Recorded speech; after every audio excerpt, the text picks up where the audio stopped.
Nagtataka lang tayo, okey? Bakit po takot na takot ang mga tanso sa diyaan sa ginagawang hearing sa PIDEA? Ay, tingnan niyo lang 'tong mabuti, at tingnan natin yung side nila. Bakit po sila gano'n? Tingnan po natin ito, panoorin po natin. Ayan, yung idol niyo. Ah, hindi ko naman siya pepersonalin, hindi ako mahilig mamersonal. Pero pakinggan lang natin siya. De La Rosa, Marcos documents linking Marcos to alleged drug use are not fabricated. Ayun, binasa niyo yung title. Ang lalim, no? Oo, narinig ba? Narinig po ba? Ay! May volume po ba? Narinig po natin. Thank you po. Okay na, itutuloy ko kasi minsan hindi naririnig sa iba. Hindi ko nga maintindihan eh. Bakit sa iba hindi naririnig, sa iba naririnig? Sa iba malakas masyado, sa iba mahina. Ewan ko, nakukonfuse ako eh. Ba't iba-iba? Dinig, malakas naman po, okay naman.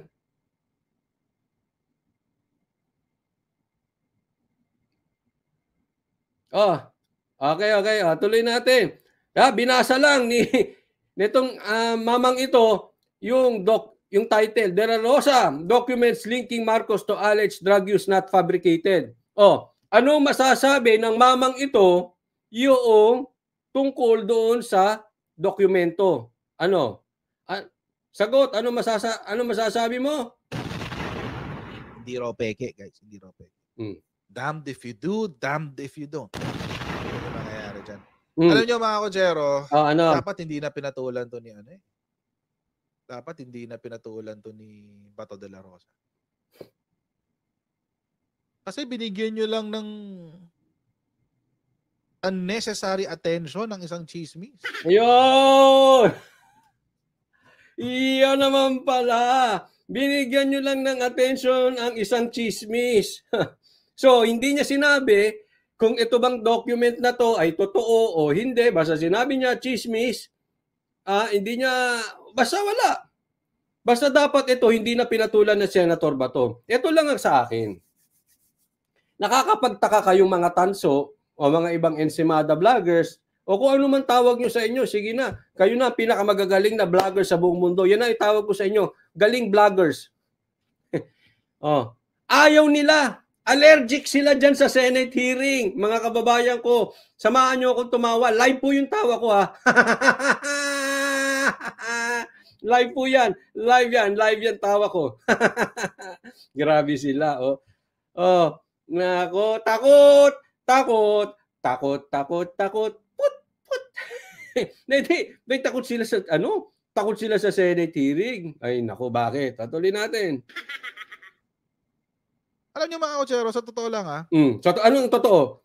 Totoo lang sasabihin mo ha? Hindi peke. Totoo lang. Totoo daw eh. Sige. Ngayon lang ako nakakita ng hearing. Na yung resource person, kuda lang ng kuda anytime he wants. Nako! Tanga ka ba? Ay, hindi. Matalino ka ba? Yan na lang, yan. Baka sabihin, minumura natin. Ngayon lang daw siya nakakita ng ganon. Kuda lang ng kuda. Yung resource person nga nung bumanat kay Bantag at kay Tebes na si Bato rin ng kuda rin ng kuda, hindi naman inawat eh. Nanonood ka ba ng hearing, Brad? Ay, naku. Kaya nga, isa yan sa mga galit ng taong bayan eh. Hindi man totoo or totoo man, hindi yan ang issue. Ang issue dito, ang nararamdaman ng taong bayan kasi yung nakandak na hearing kay Bantag at saka kay Tebes, parang hindi maganda. Kuda lang ng kuda yung kabila.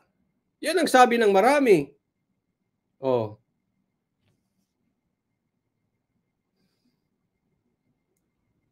Brad, baka bias ka lang. Hindi nga. Isipin mo, ang dapat iniimbestigahan doon ay totoo bang gumagamit o hindi? Totoo ba yung dokumento o hindi? Anong ginawa doon? Siniraan si Morales. Yung ba yung kuda ng kuda? Brad, tingnan mo yung sarili mo sa salamin. Baka hindi ka na nanalamin. Ayusin mo yung pagmumukha mo. Ay, ayusin mo yung argumento mo. Hindi siya nire-recognize. Pero bigla nyo na maririnig, Chairman, pwede po ba ako magsalita? Chairman, pwede... Yung mga DDS nga, nagagalit na kay Bato eh. Grabe. Yung DDS, galit kay Bato. Yung mga pula, galit kay Bato. Kung ako si Bato, naku, hindi ko na alam ang mangyayari sa akin. Di ba? Sasabihin ng mga DDS, pangit ng pagkakaimbestiga kay Bato. Pag-iimbestiga ni Bato. Pabor sa kabila. Sasabihin naman itong mama na ito, pabor kay Morales. Naku, si Bato, saan kaya lulugar? Pero I'll tell you a fact. Kayo nang bahalang humusga. For me, this is a fact, but this is my opinion. Okay? Pero tingnan nyo mabuti itong sasabihin ko. Kahit si Morales ay hindi makakuha ng tamang pagdinig sa Senado. Ibig sabihin, pumanig man sa PIDEA o pumanig man kay Morales, ang pagdinig dyan sa Senado, ang sasabihin lang ng tanso, pangit ang pagdinig. Bakit? Ayaw nila nung pagdinig. Wala silang pakialam kung ano mang mangyari dyan sa pagdinig na yan.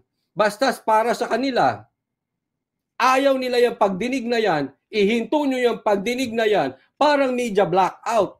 Huwag ibalita ng media. Isipin mo, hindi binabalita ng media pero kuda ng kuda ang mga vloggers.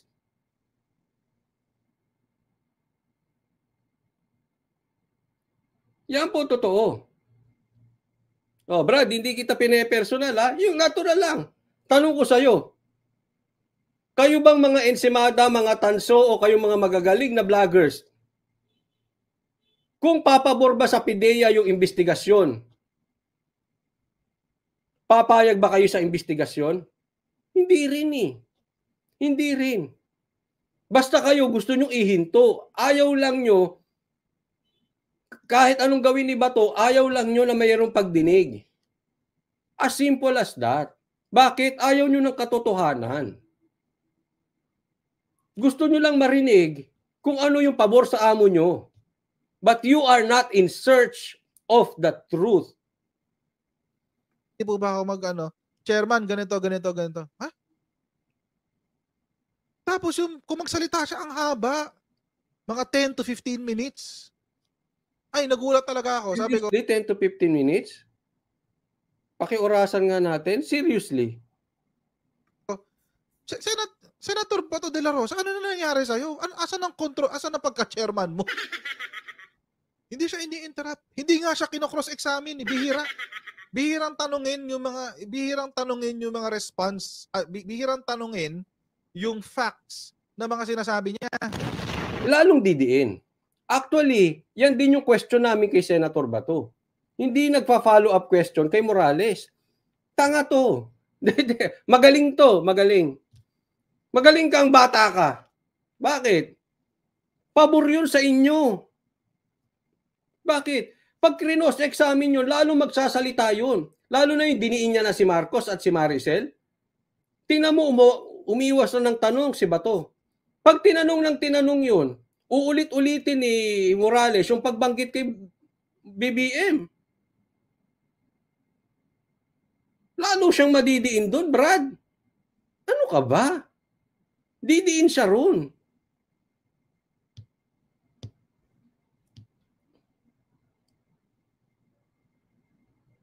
Kasi magsasalita ng detalye. Mapipilitan magsalita ng detalye si Morales.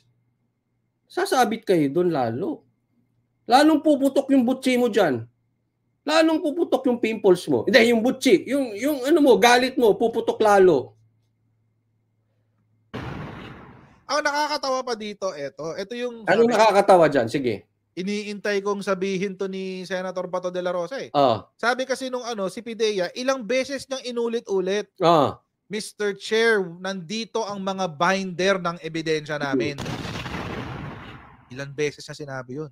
Paulit-ulit yun ha. Paulit-ulit. Pero hindi pinatulan ni Bato. Usual tayo magkasya. Kasi alam nyo, eto yan eh. Yung binder na ebidensya nila, relax ka lang, baka naman iimbestigahan yan sa May 7. Pero kasi yung ebidensya nyo ay hindi naman evidence. Alisin ko na nga yung pagmumukha nito. Hindi naman po ito evidence. Saglit ha. Nang patungkol dito sa kung tunay ba yung document, kung totoo bang gumagamit si BBM o hindi. Kasi yan po ang issue. Yung evidence nila ay yung kasiraan nila kay Morales. Hindi po si Morales ang in trial dito. Hindi po si Morales ang nililitis dito. Ang nililitis dito, ulitin ko, yung patungkol sa droga. Hindi ko may kaso si Morales o hindi, o wala. Na-dismiss na ba yung kaso ni Morales o wala? Hindi kaso ni Morales. This is not about Morales. This is about BBM.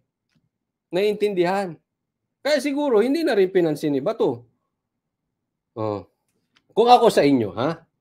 Kayong mga ensimada, magagaling na vloggers, kayong mga tansu vloggers, alam nyo, if you are after the truth, hayaan yung gumulong ang investigasyon.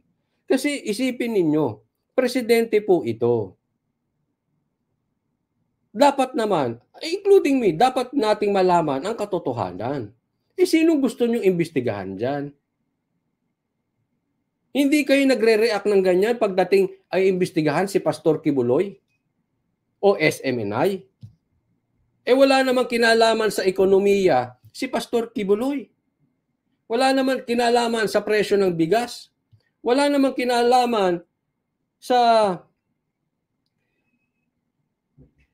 safety, sa crime, sa droga, sa smuggling ng bansang Pilipinas. Wala namang koneksyon sa presyo. Di ba? Yan ang gusto nyo, hindi kayo nagre-react. Ito may kinalaman sa ekonomiya. Grabe kayo makareact. Hindi, alam mo, tingin ko dito sa mga to, Ako alam mo, hindi po sa binibira natin si President Marcos. Sa katunayan, medyo kinakampihan ko pa nga siya rito. Medyo pabor pa nga ako sa kanya. Bakit kanyo? Kasi kahit anong gawin na pagtatanggol ng mga vloggers, maimbestigahan man sa Senado o hindi, nakatatak na sa utak ng mga Pilipino, whether we like it or not, but it is the truth na nasa utak na ng taong bayan na gumagamit si BBM. Totoo man to or hindi, pero nasa utak na ito ng mga Pilipino. So dapat itinutulak nyo sige, imbestigahan natin nang lumabas ang katotohanan. Sige, itulak nyo yung drug test para lumabas ang katotohanan. Nang sa ganoon ay mapakita ni Marcos na siya ay hindi nga gumagamit. Ako ay naniniwala na posible na hindi gumagamit si Marcos ngayon. So dapat magtulungan tayo na para mapakita ni Marcos na hindi nga siya gumagamit. We are after the truth. So dapat imbestigahan. So dapat magpa-drug test. Maililigtas ni Marcos yung kanyang sarili. Tama po ba? O tamang-tama? Di ba? Halimbawa, bigyan ko kayo example. May kumakalat. Magkakaroon ng rally para patalsikin as DepEd Secretary si Sara. Narinig nyo yun? Meron na. Nilive ko yan. Twice. Merong gustong patalsikin si BP Sara as DepEd Secretary. Anong reaction ko? Nagalit ba ako? Hindi. Why? I'm very confident with BP Sara. Sige, mag-rally kayo. Ipopromote ko pa yung rally ninyo. Kung gusto nyo mag-rally kayo linggo-linggo, patalsikin nyo si BP Sara. Why? It's because of confidence. Why?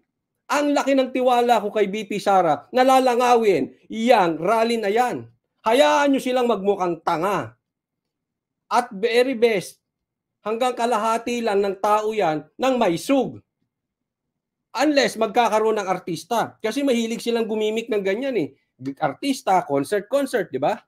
But my point is, eto. Confident ako. Hindi ako takot sa rally. Bigyan nyo ng permit. Gusto ko pa nga, weekly. That's confidence. Now, balik ko sa'yo, vlogger. If you are really confident na negative si Marcos, dapat ikaw pa mismo magtulak ng hearing na yan. Ikaw pa mismo magtulak ng drug test. Gaya ko, tingin ko, negative yan. Kaya tinutulak ko yung hearing at saka drug test. Tama ba o tama-tama? That's confidence.